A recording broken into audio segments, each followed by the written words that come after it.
وہ روایت جو مورخ ابن اسحاق نے ابتدائے وحی کی کیفیت کے بارے میں بیان کی ہے، جس میں یہ الفاظ ہیں: میں سویا ہوا تھا کہ حضرت جبرائیل علیہ السلام ریشم کے ایک کپڑے میں لکھی ہوئی تحریر لائے اور مجھ سے کہا اسے پڑھو۔ یہ بظاہر بخاری و مسلم کی حضرت عائشہ رضی اللہ تعالی عنہا کی حدیث کے خلاف ہے، جس میں یہ صراحت ہے کہ نزول وحی کی ابتدا بیداری کی حالت میں ہوئی۔ خوابوں کے واقعات نزول وحی سے پہلے کے ہیں، اسی لیے سہیلی نے لکھا ہے دونوں احادیث میں تبدیق یوں ممکن ہے کہ نبی اکرم صلی اللہ علیہ وآلہ وسلم کے پاس بیداری سے پہلے ایک دفعہ خواب میں بھی حضرت جبرائیل علیہ السلام آئے تھے تاکہ آپ کے لیے نزول وحی کو برداشت کرنا آسان ہو جائے، کیونکہ نبوت کا معاملہ بہت عظیم اور اس کا بوجھ بہت بھاری ہے۔ انسان بہر صورت ضعیف و کمزور ہے، گویا یہ نزول وحی کی تمہید تھی اور آپ صلی اللہ علیہ وآلہ وسلم پر اللہ تعالیٰ کی خصوصی مہربانی۔ ابن کثیر رحمہ اللہ بھی اس سے متفق ہیں۔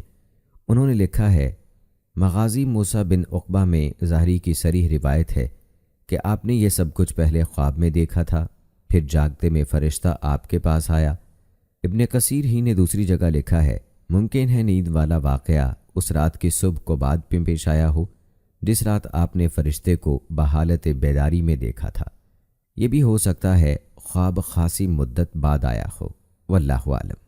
ناظرین، غار میں نبی اکرم صلی اللہ علیہ وآلہ وسلم کے ساتھ جو واقعہ پیش آیا اس پر حضرت خدیجہ رضی اللہ تعالی عنہا کا رد عمل ان کی عقل سلیم، بالغ نظری اور حسن تدبر کی گواہی دیتا ہے۔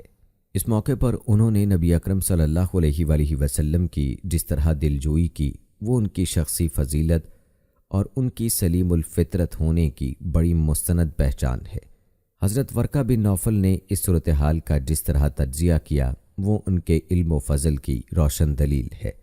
نبی اکرم صلی اللہ علیہ وآلہ وسلم کا حضرت جبرائیل علیہ السلام کو اپنی آنکھوں سے جاگتے میں دیکھنا اس بات کی دلیل ہے کہ وہی انسان کا ذاتی اور داخلی معاملہ نہیں کہ اس کا تعلق واردات قلبی سے ہو، بلکہ یہ ایک خارجی حقیقت کو قبول کرنے کا نام ہے جس کا قلبی واردات سے کوئی تعلق نہیں۔ فرشتے کا آپ کو 3 دفعہ دبانا، پھر چھوڑ کر اقرا کہنا، اس خارجی حقیقت کو قبول کرنے کی مزید تاکید ہے، اور اس سے اس خیال کی ہر ممکن نفی ہوتی ہے کہ وہی داخلی خیالات سے ماورا کوئی چیز نہیں۔ اس واقعے میں نبی اکرم صلی اللہ علیہ وآلہ وسلم کا خوف اس بات کا ثبوت ہے کہ آپ کو رسالت کی کوئی توقع نہیں تھی، جس کا پیغام دنیا میں پھیلانے کی ذمہ داری آپ کو سونپی گئی۔ اس سے واضح ہوتا ہے کہ وحی سے آپ کے کسی اندرونی خیال یا منصوبے کی تکمیل نہیں ہوئی، بلکہ یہ تو ایک ایسی چیز تھی جو اچانک آپ صلی اللہ علیہ وآلہ وسلم پر طاری کر دی گئی۔ آپ کے دل میں پہلے سے اس کا خیال تک نہیں گزرا تھا۔ یہ حالت اس شخص کی نہیں ہو سکتی جو پہلے سے اس سوچ و بچار میں مبتلا ہو اور تدریجی کشف کے ساتھ اس کا ایک عقیدہ بن جائے جس کی طرف وہ لوگوں کو دعوت دینے لگے۔ بعض مستشرقین نے آپ کے بارے میں اس قسم کے خود ساختہ خیالات ظاہر کیے ہیں۔ اللہ تعالیٰ اس بات پر قادر ہے کہ اپنے رسول صلی اللہ علیہ وآلہ وسلم کے دل کو مضبوط کر دیتا اور اسے اطمینان دلا دیتا کہ تجھ سے کلام کرنے والا جبرائیل ہی ہے، اور وہ تجھے یہ بتلانے آیا ہے کہ تو بنی نوع انسان کی طرف اللہ تعالیٰ کا رسول ہے۔ لیکن اللہ تعالیٰ کی روشن حکمت یہ چاہتی تھی کہ بعثت سے پہلے آپ کی شخصیت اور بعثت کے بعد آپ کی شخصیت میں مکمل فرق واضح کر دیا جائے، اور یہ بات ازر من الشمس ہو جائے کہ اسلامی عقیدے کے ارکان میں سے کوئی رکن اور شریعت اسلامیہ کا کوئی بھی مسئلہ اس سے پہلے آپ کے ذہن میں نہیں آیا، نہ کبھی آپ صلی اللہ علیہ وآلہ وسلم کے دماغ میں اس کی دعوت دینے کا کوئی تصور گزرا۔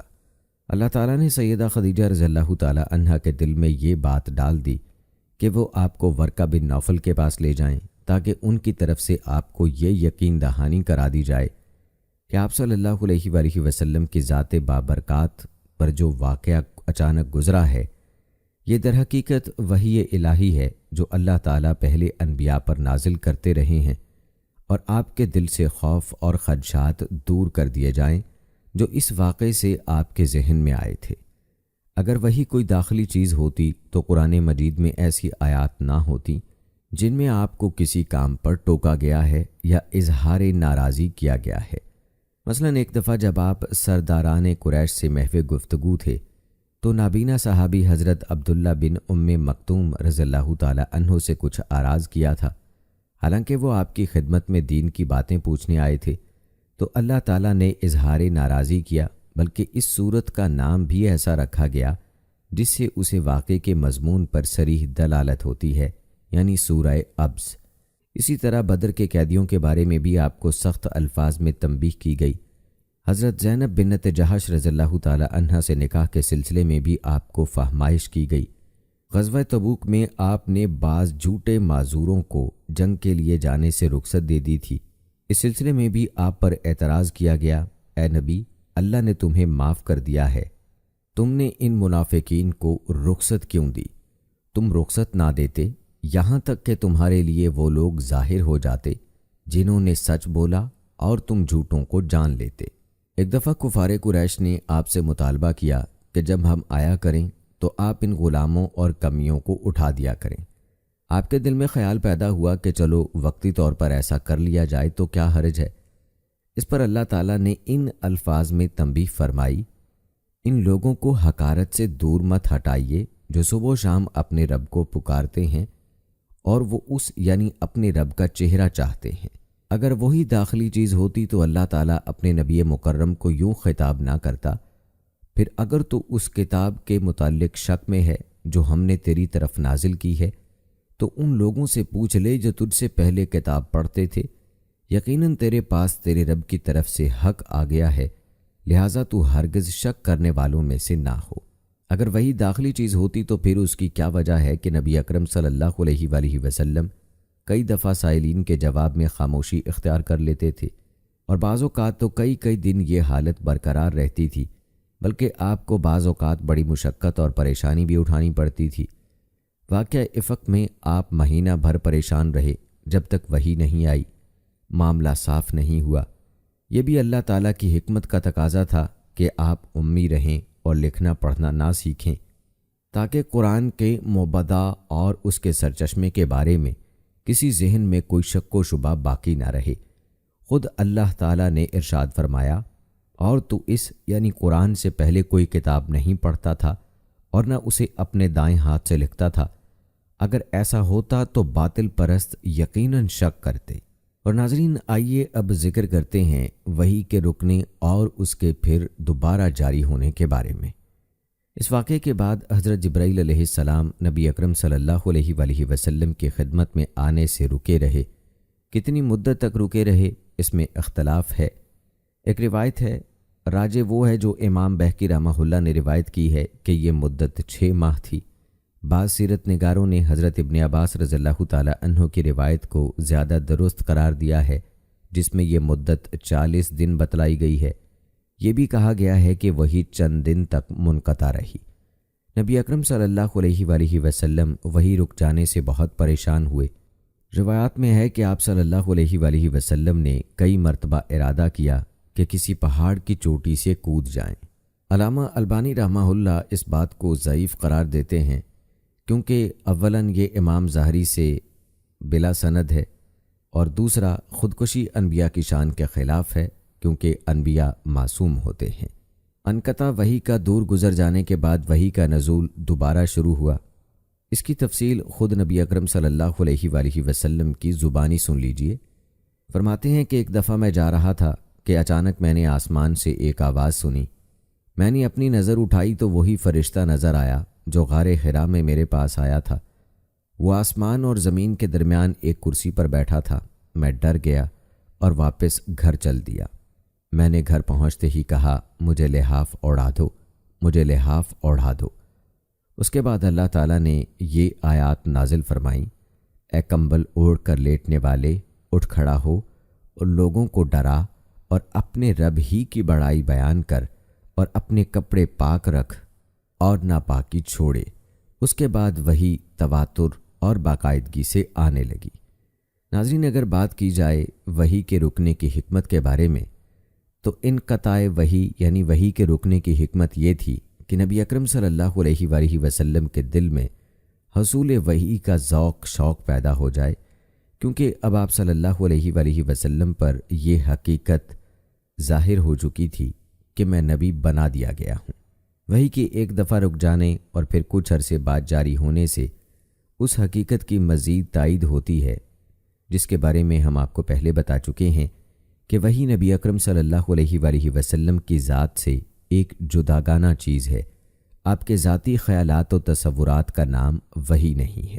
وحی کے طریقے کے بارے میں اگر بات کی جائے تو حافظ ابن قیم رحمہ اللہ کہتے ہیں، اللہ تعالیٰ نے نبی اکرم صلی اللہ علیہ وآلہ وسلم کے لیے وحی کے تمام طریقے استعمال کیے۔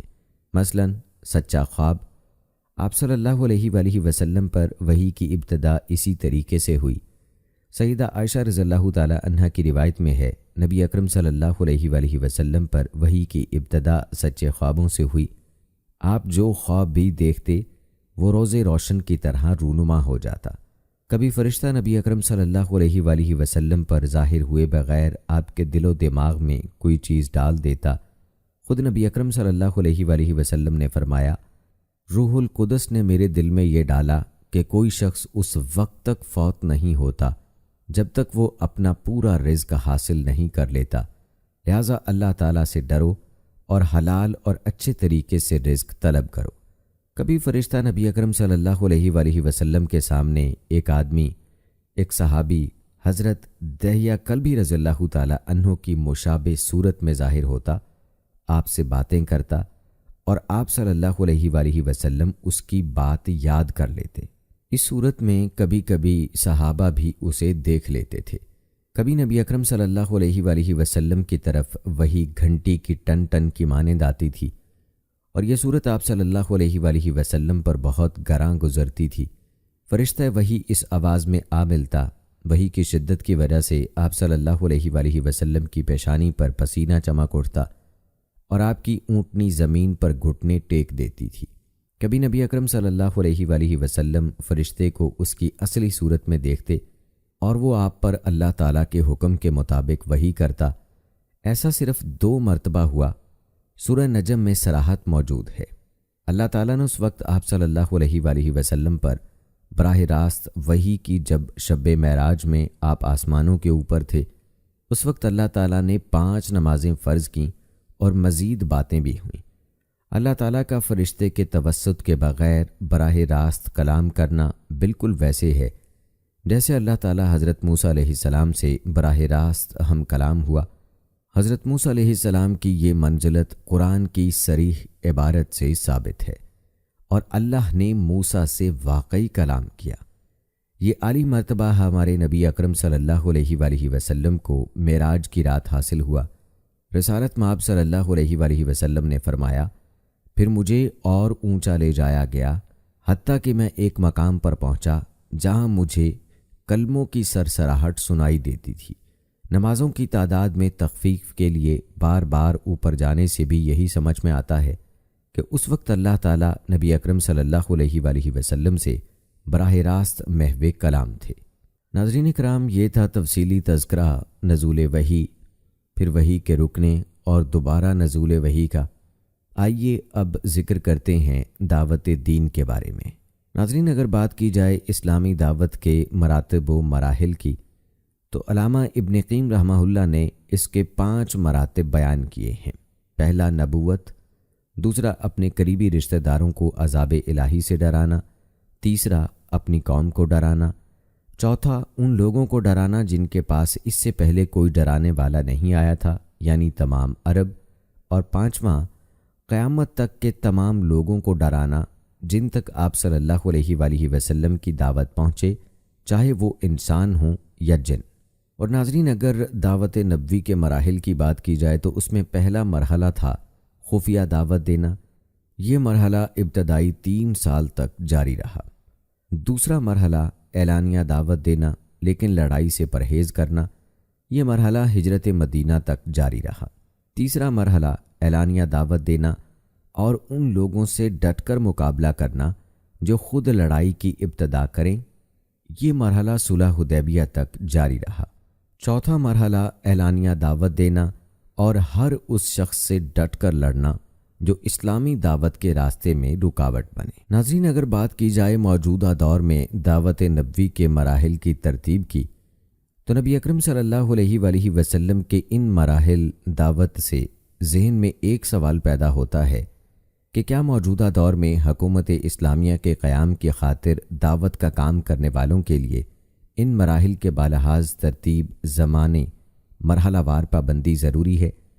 اس سوال کا جواب نفی میں ہوگا کہ موجودہ دور کے دایان اسلام کے لیے ان مراحل کی پابندی ضروری نہیں جن سے نبی اکرم صلی اللہ علیہ وآلہ وسلم کو گزرنا پڑا، کیونکہ ان مراحل کی یہ زمانی ترتیب من جانب اللہ مقدر میں تھی، اس میں کسی انسانی کاوش کا کوئی دخل نہ تھا۔ پس درپیش معاملات سے عہدہ برا ہونے اور حوادث زمانہ کا مقابلہ کرنے کے لیے تحریک اسلامی کو ان مراحل کا پابند کرنا درست نہیں۔ تحریک اسلامی کے دوران نبی اکرم صلی اللہ علیہ وآلہ وسلم کی سیرت طیبہ دایان اسلام کے لیے مختلف راستے اختیار کرنے کے درخشندہ نمونے دکھاتی ہے، بشرط یہ کہ وہ اس بے مثال دعوت کے مزاج کے مطابق ہوں۔ دعوت دینا، مدد و نصرت طلب کرنا یا ہجرت کرنا تو وہ وسائل و ذرائع ہیں جو نبی اکرم صلی اللہ علیہ وآلہ وسلم نے دعوت و تبلیغ کے لیے مخصوص حالات میں اختیار کیے۔ مثلا ہمارے موجودہ دور میں مغربی غیر مسلم جمہوری حکومتیں کسی بھی دین اور مذہب کے داعیوں کے راستے میں کوئی رکاوٹ نہیں ڈالتی، اس لیے اب خفیہ دعوت دینے کی کوئی ضرورت باقی نہیں رہی۔ البتہ اشتراکی حکومتیں کسی مسلمان کو کسی قسم کے دعوتی یا سیاسی عمل کی اجازت نہیں دیتیں، لہٰذا ضروری ہے کہ ان ممالک میں دینی تبلیغ خفیہ طریقے سے کی جائے، بلکہ اپنے دین کو بھی ظاہر نہ کیا جائے یہاں تک کہ کچھ قوت حاصل ہو جائے۔ ایسے حالات میں سری دعوت اختیار کرنا مجبوری ہے۔ اسی طرح اگر حکومت کا تقاضا ہو کہ دین کا کوئی کام خفیہ کیا جائے اور کوئی اعلانیہ، تو اس میں بھی کوئی حرج نہیں۔ مثلا ان ممالک میں جہاں مسلمانوں کو محدود دائرے میں اپنا کردار ادا کرنے کی اجازت ہے، فی الجملہ دین کا یہ فریضہ خفیہ طور پر بھی ادا کیا جا سکتا ہے، اور حالات سازگار ہوں تو دعوت و تبلیغ کا کام اعلانیہ بھی کیا جا سکتا ہے۔ ناظرین، نبی اکرم صلی اللہ علیہ وآلہ وسلم نے اللہ تعالیٰ کے ان تمام احکام پر عمل کیا جو تبلیغ کے سلسلے میں صادر ہوئے۔ مثلا سورہ علق کی ابتدائی آیات کے بعد نازل ہونے والی آیت میں اللہ تعالیٰ نے فرمایا، اے کمبل اوڑھنے والے اٹھ کھڑا ہو اور ڈرا، اور صرف اپنے رب کی بڑائی بیان کر اور اپنے کپڑے پاک رکھ اور ناپاکی چھوڑ دے، اور حصول کثرت کے لیے احسان نہ کر اور اپنے رب ہی کے احکام پر صبر کر۔ ان آیات نے اس دعوت کا مضمون بڑی وضاحت سے بیان کر دیا ہے جسے لوگوں تک پہنچانے کی اللہ تعالیٰ نے تاکید فرمائی تھی۔ مکہ مکرمہ میں اترنے والی تمام آیات قرآنی اسی اسلوب کی حامل ہیں۔ اللہ تعالیٰ کے ارشاد یا ایھا المدثر میں اشارہ ہے کہ کمبل اوڑھ کر لیٹنے اور بیوی بچوں کے درمیان راحت کی زندگی گزارنے کا وقت گزر چکا، اب ہر قسم کی مادی اور معنوی جد و جہد کا مرحلہ آ گیا ہے۔ قم فانذر میں اشارہ ہے کہ اب تم پر فرض عائد ہو گیا ہے کہ تم عالمگیر انسانیت کو اسلام کی دعوت دو۔ وربک فکبر میں اشارہ ہے کہ کائنات میں کوئی چیز خالق کائنات اللہ تعالیٰ سے بڑی نہیں ہے، اس لیے تم پر لازم ہے کہ اس حقیقت کو علل اعلان بیان کر دو تاکہ سب لوگ بزرگ و برتر اللہ تعالیٰ کے حضور عاجزی اور تواضع اختیار کریں۔ یہی توحید مطلق ہے۔ وَثِیَابَکَ کا فطہر میں اشارہ ہے کہ اللہ کے داعی کے لیے ضروری ہے کہ وہ اپنے آپ کو ظاہری اور باطنی طور پر پاک صاف رکھے تاکہ وہ اپنے پیروکاروں کے لیے ہمہ جہت طہارت کی بے مثال نمونہ بن سکے۔ وَالرُّجْزَ فَہْجُرْ میں اشارہ ہے کہ خالص توحید اس بات کی متقاضی ہے کہ اللہ کے سوا کسی چیز اور کسی فرد و بشر کی تقدیس و تعظیم نہ کی جائے۔ اس کے بعد نبی اکرم صلی اللہ علیہ وآلہ وسلم دامن جھاڑ کر اپنے بستر سے اٹھ کھڑے ہوئے اور 3 سال تک مسلسل اسی انداز سے خفیہ طور پر دعوت دیتے رہے۔ مورخین لکھتے ہیں کہ مجھے ملنے والی معلومات کے مطابق نبی اکرم صلی اللہ علیہ وآلہ وسلم کی سری دعوت کا دور آغاز نبوت سے 3 سال تک جاری رہا۔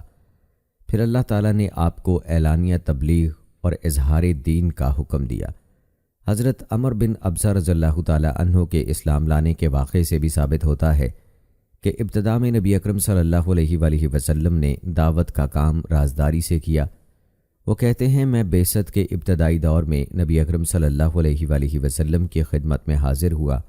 اس وقت آپ مکہ مکرمہ میں چھپے ہوئے تھے۔ آپ صلی اللہ علیہ وآلہ وسلم نے تبلیغ کی، ابتدائی توحید کی دعوت اور شرک سے برات و بیزاری سے کی۔ اس دور میں آپ کی ساری تگ و تاز انہی لوگوں تک محدود رہی جن سے آپ کا کوئی نہ کوئی رشتہ یا تعلق تھا، مثلاً بیوی، بیٹیاں، آزاد کردہ غلام زید بن حارثہ، گھر پرورش پانے والے حضرت علی بن ابی طالب رضی اللہ تعالی عنہ، اور دوست یا جن پر آپ کو اعتماد تھا کہ وہ راز افشا نہیں کریں گے۔ پس وہ اولین لوگ جو دین اسلام میں داخل ہوئے، ان میں سیدہ خدیجہ رضی اللہ تعالی عنہا، آپ مشہور قول کے مطابق سب سے پہلے مسلمان ہوئیں اور نبی اکرم صلی اللہ علیہ وآلہ وسلم کی رسالت کو قبول کر لیا۔ وہ کافروں کی مخالفت اور بدسلوکی پر آپ صلی اللہ علیہ وآلہ وسلم کی ہمت بندھاتی تھیں، اس لیے وہی سب سے پہلی شخصیت ہیں جنہیں جنت کی خوشخبری دینے کا آپ صلی اللہ علیہ وآلہ وسلم کو حکم دیا گیا۔ نبی اکرم صلی اللہ علیہ وآلہ وسلم فرماتے ہیں، مجھے حکم دیا گیا کہ میں خدیجہ کو جنت میں ایک گھر کی خوشخبری دوں جو اکیلے کھوکھلے موتی سے بنا ہوا ہوگا، اس میں کوئی شور و غل نہ ہوگا، نہ کسی قسم کی کوئی تکلیف ہوگی۔ ان کی فضیلت اور خصائل کے بارے میں کئی اور احادیث بھی مروی ہیں۔ ناظرین، حضرت علی رضی اللہ تعالی عنہ آپ صلی اللہ علیہ وآلہ وسلم کے چچا حضرت ابو طالب کے بیٹے تھے، اور وہ آپ صلی اللہ علیہ وآلہ وسلم ہی کے گھر میں پرورش پا رہے تھے۔ اس وقت ان کی عمر صحیح ترین قول کے مطابق 10 سال تھی۔ حضرت زید بن حارثہ رضی اللہ تعالی عنہ آپ صلی اللہ علیہ وآلہ وسلم کے آزاد کردہ غلام تھے۔ ان کے والد انہیں اپنے ساتھ لے جانے کے لیے آئے تو آپ صلی اللہ علیہ وآلہ وسلم نے فرمایا، زید، تم چاہو تو میرے پاس ٹھہرو، چاہو تو اپنے والد محترم کے ساتھ چلے جاؤ۔ زید بولے، میں تو آپ ہی کے پاس رہوں گا۔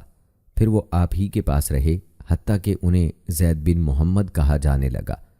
بعد میں وہ دوبارہ زید بن حارثہ کہلائے اور مت بنانے کا رواج موقوف ہو گیا جب قرآن پاک کی یہ آیات اتریں جس کا ترجمہ ہے، ان لے پالکوں کو ان کے حقیقی باپوں کی نسبت سے پکارو، اللہ کے نزدیک یہ بہت انصاف کی بات ہے۔ سیدنا صدیق اکبر رضی اللہ تعالی عنہ یہ مردوں میں سب سے پہلے ایمان لانے والے ہیں۔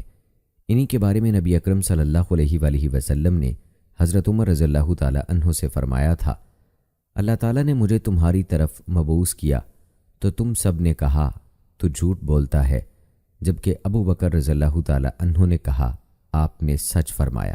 مزید فرمایا، میں نے جس شخص کو بھی اسلام کی دعوت دی وہ ڈاما ڈول ہوا، ہچکچایا، تذبذب میں پڑ گیا اور غور کرتا رہا، مگر جب میں نے ابو بکر صدیق رضی اللہ تعالی عنہ کو دعوت دی تو نہ اس نے کوئی تردد کیا نہ دیر کی، فوراً اسلام قبول کر لیا۔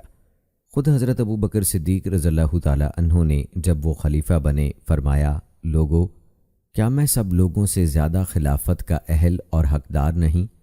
کیا میں سب سے پہلے مسلمان نہیں ہوا؟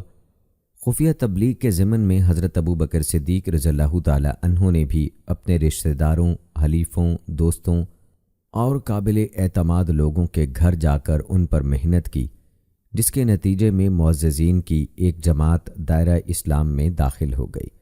مثلاً عثمان بن عفان رضی اللہ تعالی عنہ، زبیر بن عوام رضی اللہ تعالی عنہ، طلحہ بن عبید اللہ رضی اللہ تعالی عنہ، سعد بن ابی وقاص، عبد الرحمن بن عوف، عثمان بن مظعون، ابو عبیدہ بن جراح، ابو سلمہ بن عبد الاسد اور ارقم بن ابی الارقم رضی اللہ تعالی عنہ حضرت ابو بکر رضی اللہ تعالی عنہ ہی کے مسائی سے دائرہ اسلام میں داخل ہوئے۔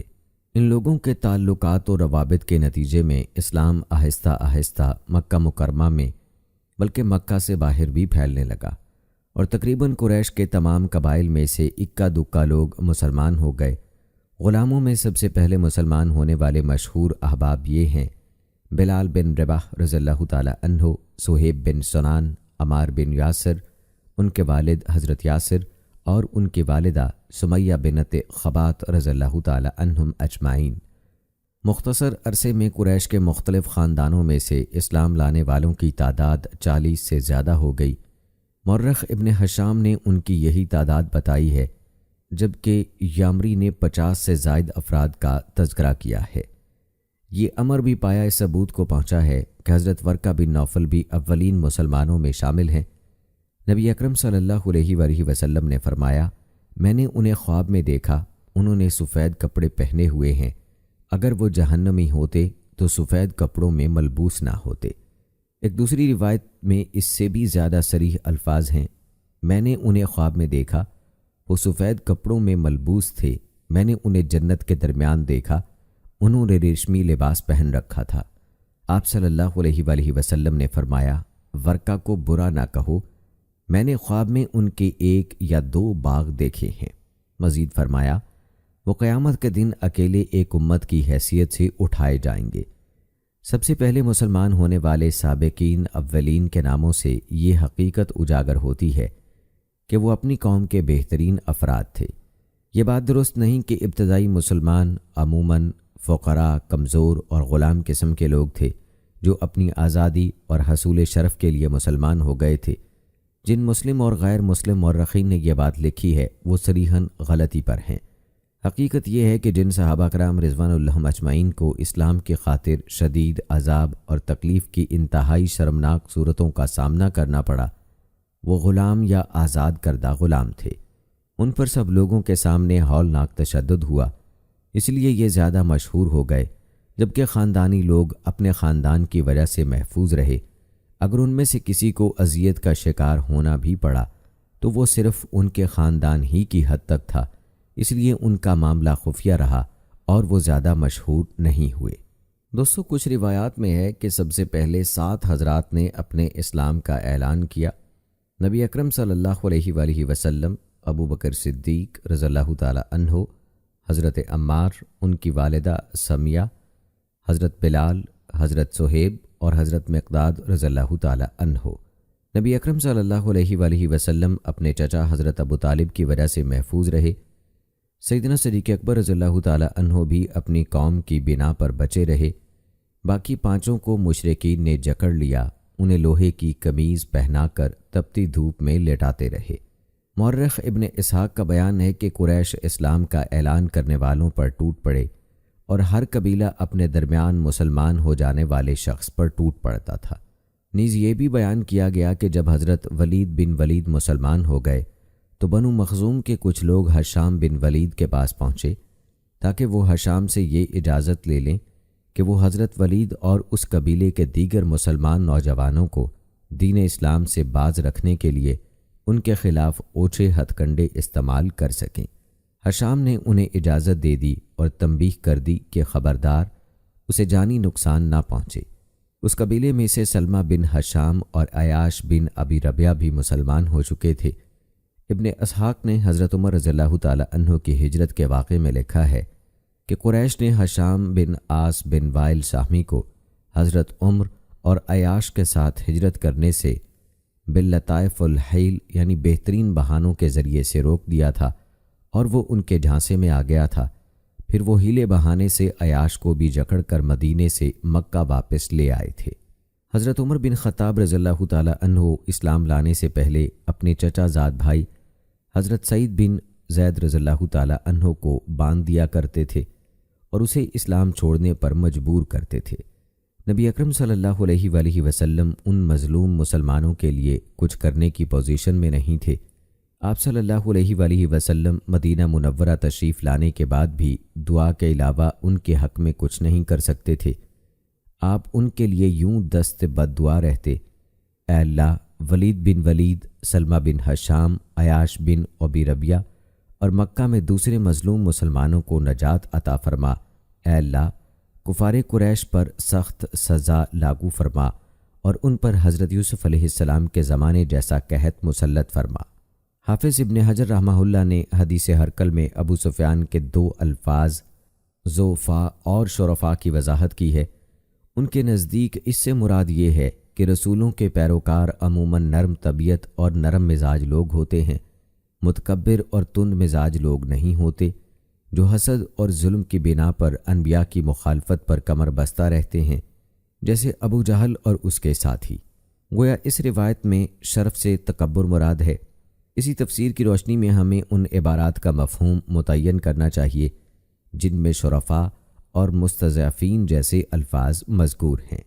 یہ بات ذہن نشین رہنی چاہیے کہ 67 سابقون اولون میں سے صرف 13 صحابہ فقراء، مستضعفین، آزاد کردہ، غلام یا اجمی تھے، اور یہ کل تعداد کا 5واں حصہ ہے۔ ظاہر ہے اتنی قلیل تعداد کو یعنی اکثریت نہیں کہا جا سکتا۔ اور آئیے ناظرین کرام اب تذکرہ کرتے ہیں خفیہ دعوت کی حکمت کے بارے میں۔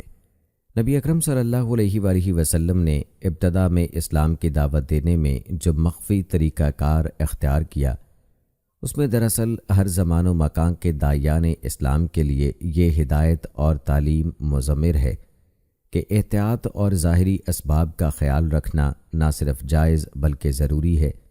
دعوت اسلامی کے مقاصد کے حصول کے لیے وہ تمام وسائل اختیار کرنے چاہئیں جو عقل سلیم کی روشنی میں ضروری نظر آئیں۔ البتہ یہ سوچ توکل الی اللہ پر غالب نہیں آنی چاہیے۔ انسان کو وسائل و اسباب ضرور اختیار کرنے چاہیے، مگر ان اسباب پر بھروسہ نہیں کرنا چاہیے۔ بھروسہ صرف اللہ کی ذات عالی پر رکھنا چاہیے۔ اسباب و تدابیر پر یقین رکھنا ایمان باللہ اور اسلامی دعوت کے مزاج کے منافی ہے۔ یہاں یہ بات بھی ملحوظ خاطر رہنی چاہیے کہ اس دور میں نبی اکرم صلی اللہ علیہ وآلہ وسلم کی تبلیغ و دعوت کا یہ انداز ایک رہبر اور قائد کی سیاست کا تقاضا تھا۔ بحیثیت نبی من جانب اللہ آپ کو ایسی کوئی ہدایت نہیں ملی تھی۔ جمہور فقہائے مسلمین کا اجماع و اتفاق ہے کہ جب مسلمان کم تعداد یا تھوڑے سے جنگی ساز و سامان کی بنا پر اس پوزیشن میں نہ ہوں کہ دشمن پر کوئی کاری ضرب لگا سکیں، بلکہ خود ان کے بے فائدہ مارے جانے کا اغلب گمان ہو، تو ایسی صورت میں اپنی جان بچانے کی مصلحت پر عمل کیا جائے، کیونکہ جنگ کی صورت میں وہ فائدہ حاصل نہیں ہوگا جو جنگ سے مقصود ہے، یعنی دین کی حفاظت و اشاعت۔ اور ناظرین اگر تذکرہ کیا جائے اعلانیہ دعوت کا، تو مسند احمد میں حضرت علی رضی اللہ تعالی عنہ سے روایت ہے کہ جب یہ آیت نازل ہوئی جس کا ترجمہ ہے اور اپنے سب سے قریبی رشتہ داروں کو ڈراؤ اتری، تو رسول اکرم صلی اللہ علیہ وآلہ وسلم نے اپنے سارے خاندان کو اکٹھا کیا۔ تقریباً 30 آدمی جمع ہوئے۔ آپ نے کھانے پینے کا اہتمام بھی کیا تھا۔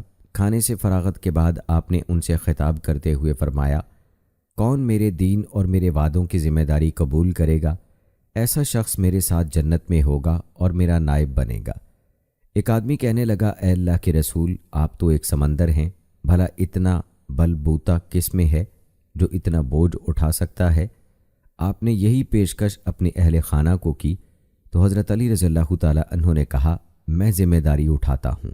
ابن اسحاق کی روایت ہے کہ رسول اللہ صلی اللہ علیہ وآلہ وسلم نے اس موقع پر یہ بھی فرمایا تھا، اے بنو عبد المطلب، اللہ کی قسم میں نہیں جانتا کہ کوئی عربی جوان اپنی قوم کے لیے اس قدر بہترین چیز لایا ہو جو میں تمہارے پاس لایا ہوں۔ میں تمہارے پاس دنیا و آخرت کی سرفرازی کا دین لے کر آیا ہوں۔ پھر نبی اکرم صلی اللہ علیہ وآلہ وسلم نے اللہ تعالیٰ کے حکم کی تعمیل میں ایک اور قدم اٹھایا۔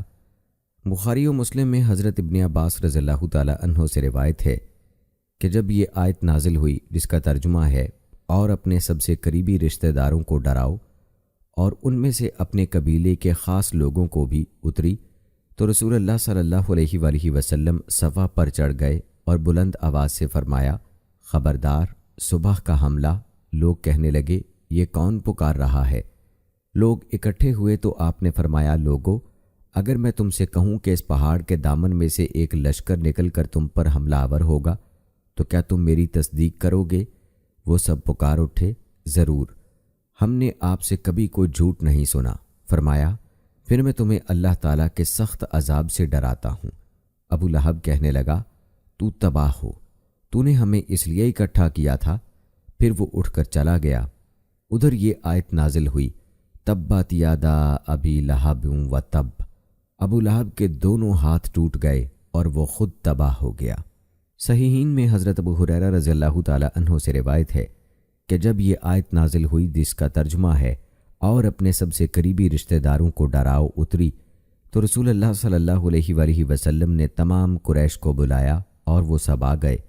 آپ نے ان سے عمومی خطاب بھی فرمایا اور نام لے لے کر بھی خبردار کیا، اے بنو کعب بن لوی، اپنے آپ کو آگ سے بچا لو، اے بنو مرہ بن کعب، اپنے آپ کو آگ سے بچا لو، اے بنو عبد شمس، اپنے آپ کو آگ سے بچا لو، اے بنو عبد مناف، اپنے آپ کو آگ سے بچا لو، اے بنو ہاشم، اپنے آپ کو آگ سے بچا لو، اے بنو عبد المطلب، اپنے آپ کو آگ سے بچا لو، اے فاطمہ، اپنے آپ کو آگ سے بچا لے، میں تمہیں اللہ تعالیٰ کے ہاں کوئی فائدہ نہیں پہنچا سکوں گا، البتہ تم سے میری جو رشتہ داری ہے میں اس کا حق ادا کرتا رہوں گا۔ آپ کی یہ بلند پکار آخری درجے کی تبلیغ تھی۔ آپ نے اپنی قوم کو دین کی دعوت غیر مبہم الفاظ میں اعلانیہ پہنچا دی اور اپنے انتہائی قریبی اہل خاندان پر واضح کر دیا کہ میرے اس پیغام اور دعوت کی تصدیق ہی سے میرے اور تمہارے باہمی تعلقات قائم رہ سکتے ہیں۔ باقی رہی قومی اور قرابت داری کی عصبیت جس کے عرب دائی ہیں، تو وہ اللہ تعالیٰ کی طرف سے آنے والے اس پیغام کی حرارت سے پگھل چکی ہے۔ اور آئیے ناظرین کرام، اب تذکرہ کرتے ہیں دعوت اسلام کی مخالفت کا۔ اللہ تعالیٰ نے قرآن پاک میں آیت نازل فرمائی جس کا ترجمہ ہے، اے نبی، آپ کو جو حکم دیا گیا کھول کر سنا دیں اور مشرکین سے بے رخی برتیں۔ پس رسول اللہ صلی اللہ علیہ وآلہ وسلم کمر کس کر دعوت دین کے کام پر لگ گئے اور آپ نے بت پرستی کی سرعام مذمت شروع کر دی۔ بتوں کے پجاریوں پر زبردست تنقید کی، حقائق اسلام کی وضاحت فرمائی اور باطل عقائد کی شام و سحر بیخ کنی کرنے لگے۔ جب قریش نے دیکھا کہ یہ نئی دعوت بت پرستی کے خلاف اٹھنے والی سابقہ آوازوں کی طرح محدود اور کمزور نہیں ہے بلکہ اس کے اثرات پورے معاشرے میں پھیل چکے ہیں، تو وہ آپ صلی اللہ علیہ وآلہ وسلم اور آپ کے ساتھیوں کے مقابلے کے لیے اٹھ کھڑے ہوئے۔ انہوں نے لوگوں کو راہ اسلام سے روکنے کے لیے ترغیب و ترہیب کے تمام ہتھ کنڈے اور وسائل استعمال کیے، کیونکہ اس دعوت سے ان کے ان مفادات پر زد پڑنے لگی جو انہیں حرم میں رہنے کی بدولت حاصل تھے۔ صدائے اسلام سے ان کی سیادت و فضیلت ختم ہونے لگی اور ان کے ظلم و ستم اور شہوانی کرتوتوں میں خلل پڑنے لگا۔ اب مخالفانہ ہتھ کنڈوں کی تفصیل ہم آپ کو بتاتے ہیں۔ دوستو، سب سے پہلا حربہ جو انہوں نے استعمال کیا وہ تھی حضرت ابو طالب سے شکایت۔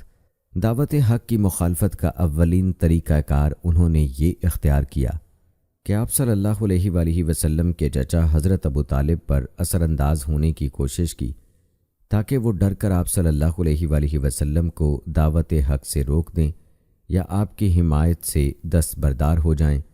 ان کے بڑے بڑے سردار آپ صلی اللہ علیہ وآلہ وسلم کے چچا کے پاس گئے اور کہنے لگے، آپ کا بھتیجا ہمارے معبودوں کو برا کہتا ہے، ہمارے دین کی تردید کرتا ہے، ہمیں بے وقوف بتاتا ہے اور ہمارے آباء و اجداد کی نسبت کہتا ہے کہ وہ گمراہ تھے۔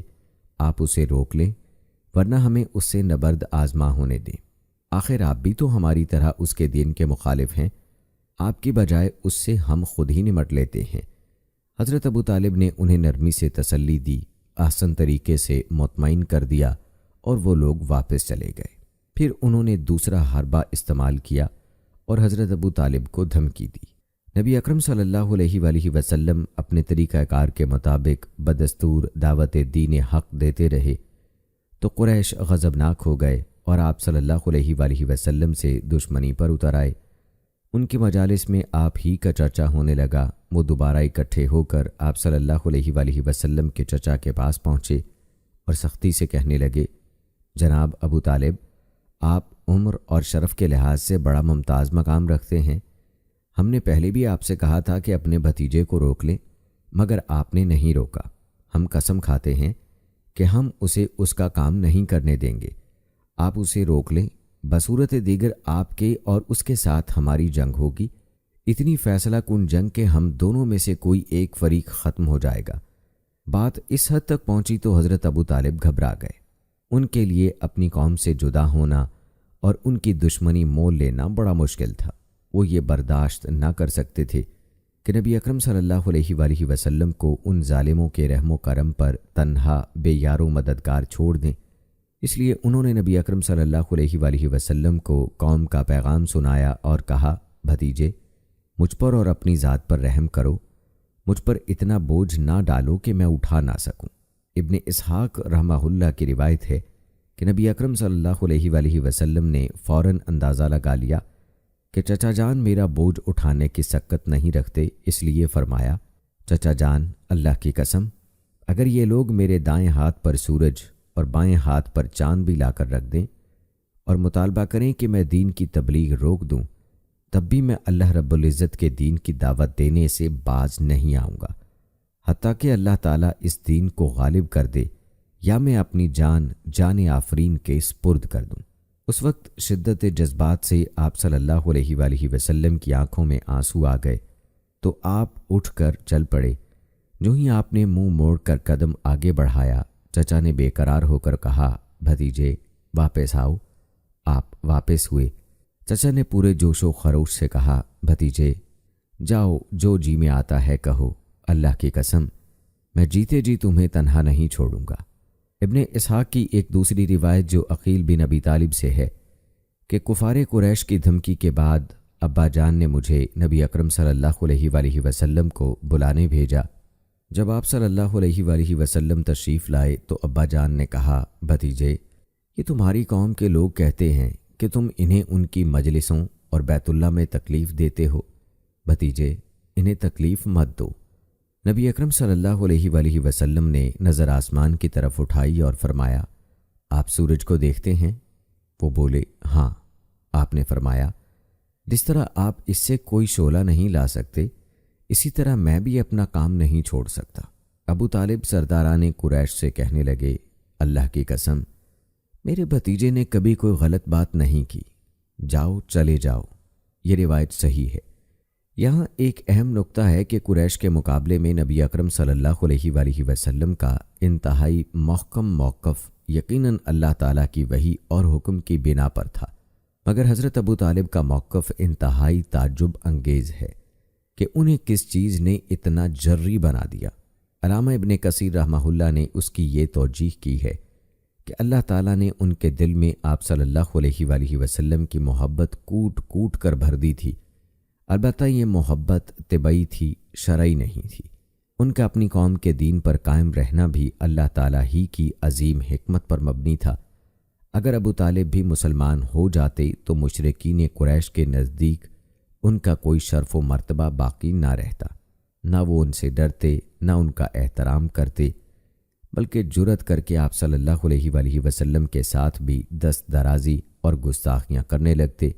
رب عظیم جو چاہتا ہے کرتا ہے، اور جو بہتر ہوتا ہے وہی کرتا ہے۔ اللہ تعالیٰ نے اپنی مخلوق کی طبیعت مختلف بنائی ہے۔ دونوں ابو طالب اور ابو لہب آپ کے کافر چچا ہیں۔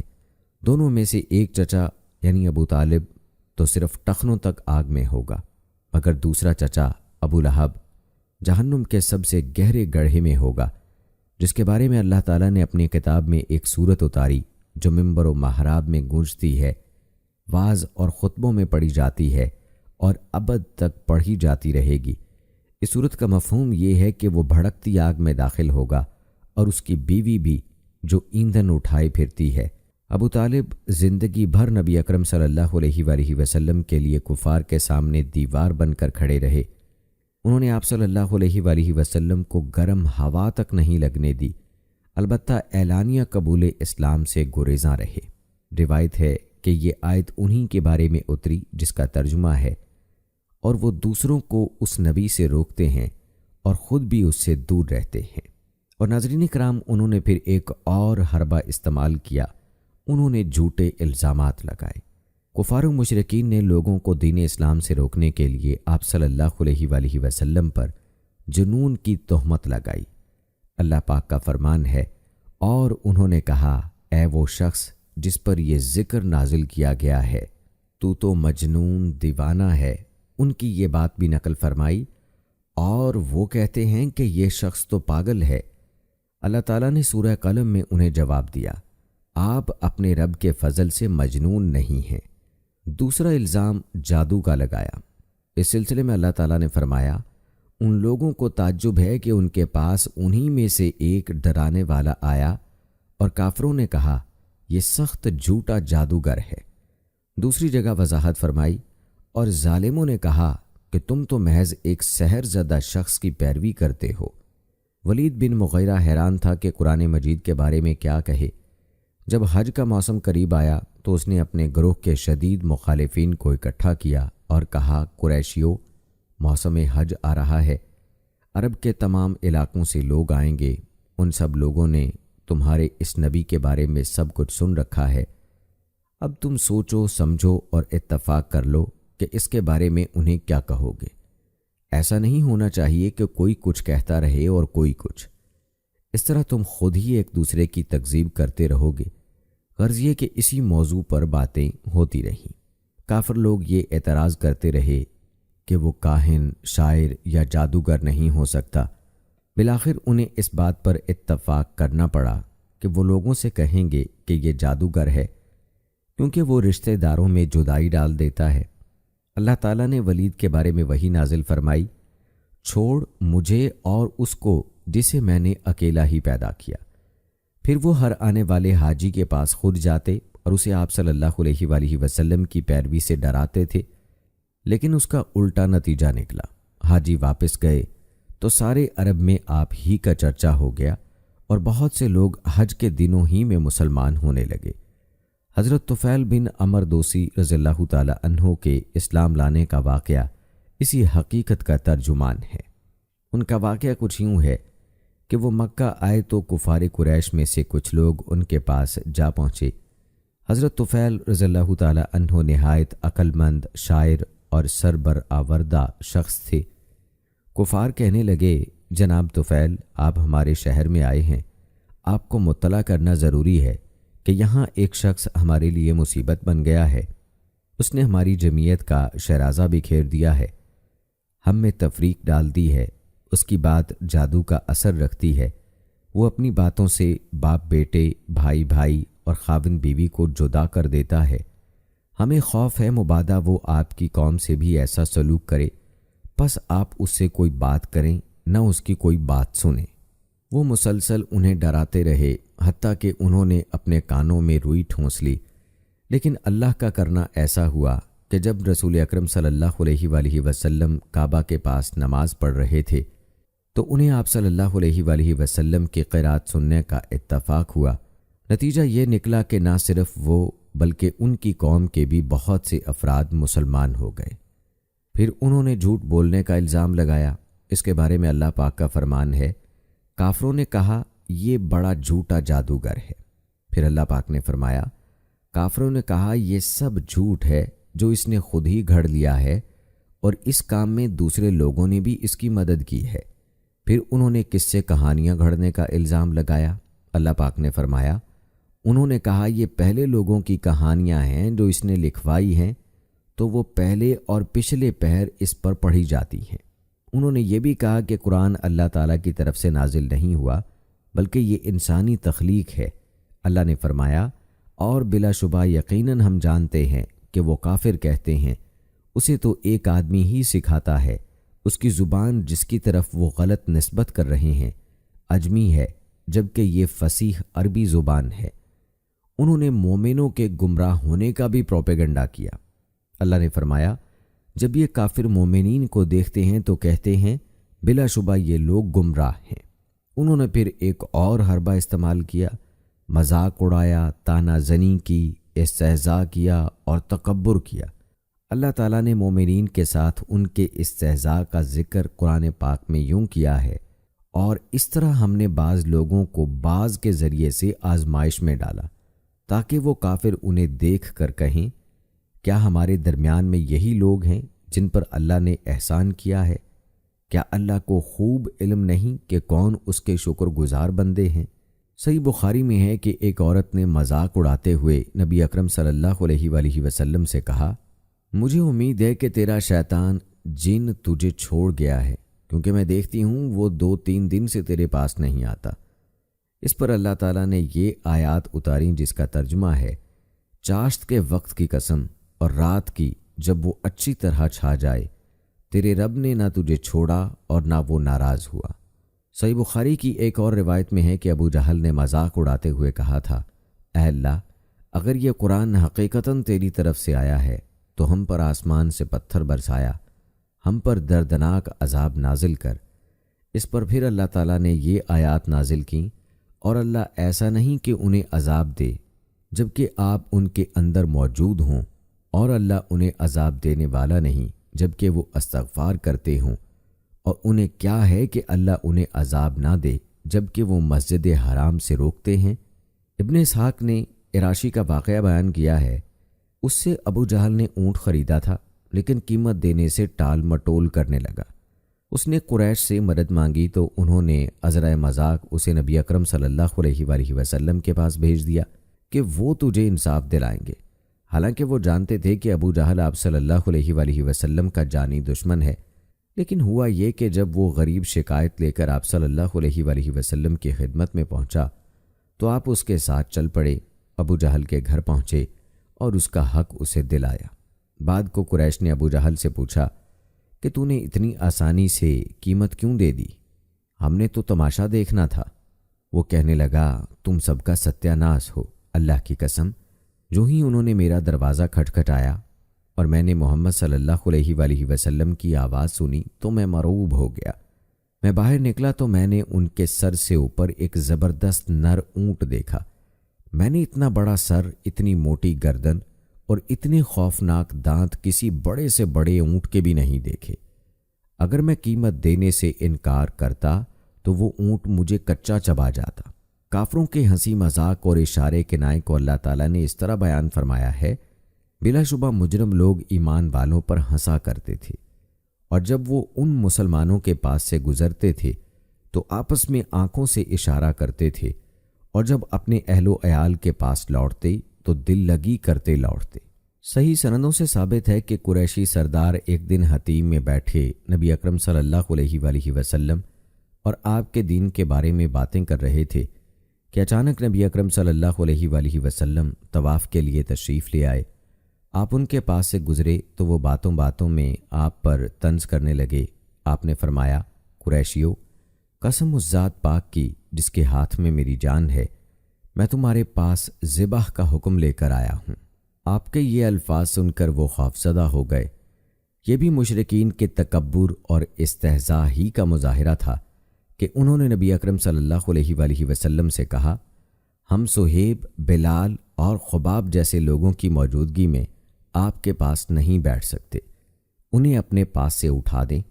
آپ صلی اللہ علیہ وآلہ وسلم نے اس امید میں کہ شاید اس طرح یہ اور دوسرے قریشی مسلمان ہو جائیں، ایسا کرنے کا ارادہ فرما بھی لیا، مگر اللہ تعالیٰ نے یہ آیات نازل فرمائیں جس کا ترجمہ ہے، اے نبی مکرم، ان لوگوں کو دور نہ ہٹاؤ جو اپنے رب کو پہلے اور پچھلے پہر پکارتے ہیں، وہ اس کا چہرہ چاہتے ہیں۔ ایک دن نبی اکرم صلی اللہ علیہ وآلہ وسلم چند سرداران قریش کے پاس سے گزرے۔ انہوں نے آپ پر طنز کی۔ آپ کا دل بہت رنجیدہ ہوا تو اللہ تعالیٰ نے بطور تسلی یہ آیت نازل فرمائی جس کا ترجمہ ہے، اور یقیناً آپ سے پہلے بھی رسولوں سے استہزاء کیا گیا تھا، پھر ان لوگوں کو جنہوں نے ان رسولوں سے استہزاء کیا تھا اس عذاب نے گھیر لیا جس کا وہ استہزاء کرتے تھے۔ مذاق اور استہزاء کرنے والے نمایاں لوگ جو تھے ان میں اسود بن عبد المطلب بن اسد، اسود بن عبد یغوث بن وہب ظاہری، ولید بن مغیرہ مخزومی، آس بن وائل سہمی اور حارث بن طلحہ خزائی۔ ابو نعیم کی روایت ہے کہ اللہ تعالیٰ نے ان کے حق میں یہ آیت اتاری، بلا شبہ ہم استہزاء کرنے والوں کے مقابلے میں آپ کو کافی ہیں۔ روایت ہے کہ حضرت جبرائیل علیہ السلام نے اسود بن عبد المطلب کے چہرے پر ایک سبز پتہ مارا جس سے وہ اندھا ہو گیا۔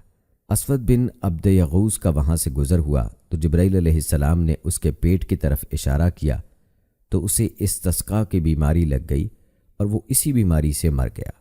ولید بن مغیرہ گزرا تو جبرائیل علیہ السلام نے اس کے پاؤں کے ٹخنے کے نیچے ایک زخم کی طرف اشارہ کیا۔ یہ زخم اسے 2 سال پہلے لگا تھا۔ اشارے سے وہ زخم پھوٹ پڑا اور اس کی موت کا سبب بن گیا۔ آس بن وائل گزرا تو اس کے پاؤں کے تلوے کی طرف اشارہ کیا۔ وہ اپنے گدھے پر سوار ہو کر طائف جانے لگا۔ گدھا راستے میں نرم گھاس پر بیٹھ گیا تو اس کے تلوے میں ایک کانٹا چبھ گیا، جس سے اس کی موت واقع ہو گئی۔ حارث بن طلحہ کا گزر ہوا تو اس کے سر کی طرف اشارہ کیا، اس کے سر میں پیپ پڑ گئی، جس سے وہ جہنم رسید ہو گیا۔ خسکم جہاں پاک۔ ولید بن مغیرہ کہا کرتا تھا، تعجب کی بات ہے، وہی محمد صلی اللہ علیہ وآلہ وسلم پر اترتی ہے، مجھ پر نہیں، نعوذ باللہ۔ حالانکہ قریش کا بزرگ اور سردار میں ہوں۔ ابو مسعود عمر بن عمیر ثقفی پر نہیں اترتی، جو ثقیف کا سردار ہے۔ ان دونوں بستیوں کے سردار تو ہم ہیں۔ اللہ نے اسی سلسلے میں وحی نازل فرمائی۔ انہوں نے کہا، یہ قرآن ان دونوں بستیوں کے کسی بڑے آدمی پر کیوں نہیں اتارا گیا؟ ویسے ان دونوں آدمیوں کے تعین میں مفسرین کے مختلف اقوال ہیں۔ مذاق و استہزاء کرنے والے بڑے کفار و مشرکین میں ابو جہل، امیہ بن خلف، نضر بن حارث، اخنس بن شریق اور ابی بن خلف بھی شامل ہیں۔ اسی طرح سے ناظرین کرام، انہوں نے دیگر اور حربے بھی استعمال کیے، جن میں تشویش میں ڈالنا، پریشان کرنا۔ مشرکین ایک دوسرے کو آمادہ کرتے تھے کہ جب قرآن پڑھا جائے تو زور زور سے چیخیں مارو اور شور و غل کرو تاکہ قرآن سنا ہی نہ جا سکے، یعنی ایسا نہ ہو کہ کوئی روشن دماغ اور پاکیزہ دل شخص قرآن سے متاثر ہو جائے۔